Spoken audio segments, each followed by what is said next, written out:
Hi friends, hero shortcut. The number of the partial fractions is అన్నాడు. So చాలా మంది ఏంటంటే ఏముంది ఈజీయే కదా, a by x minus 1, b by x minus 1 whole square, b c by x minus 1 whole cube, d by x minus 1 whole to the power 5, e by x minus 1 whole to the power 5 అని రాసి 5 వస్తే వెంటనే 5 వస్తుంది రాస్తారు. ఇది absolutely wrong answer. ఎందుకు wrong answer అంటే మనం అలా రాసినప్పుడు ఒక రెండు వాల్యూస్ జీరో అయిపోతాయండి. రెండు వాల్యూస్ జీరో అయితే మనకి అప్పుడు ఈ పార్షియల్ ఫ్రాక్షన్ మనం ఓన్లీ 3 ఫ్రాక్షన్స్ గానే రాయగలం. సో మిగతా రెండు జీరో అయిపోతాయి కనుక అది ఎలా చేయాలండి ఈజీగా. సో x minus 1 ని y అనుకోండి, x minus 1 y అనుకుంటే అప్పుడు x ఈజ్ ఈక్వల్ టు ఏమవుతుంది మనకి y ప్లస్ 1 అవుద్ది.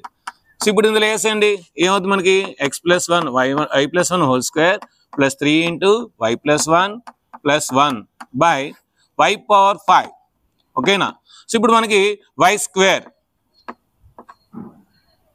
ఇక్కడ 2y ప్లస్ 3y 5y ఇంకా అన్ని కాన్స్టెంట్సే. 1 ప్లస్ 3 ప్లస్ 1 ప్లస్ 3 ప్లస్ 1 అంతా మనకి 5.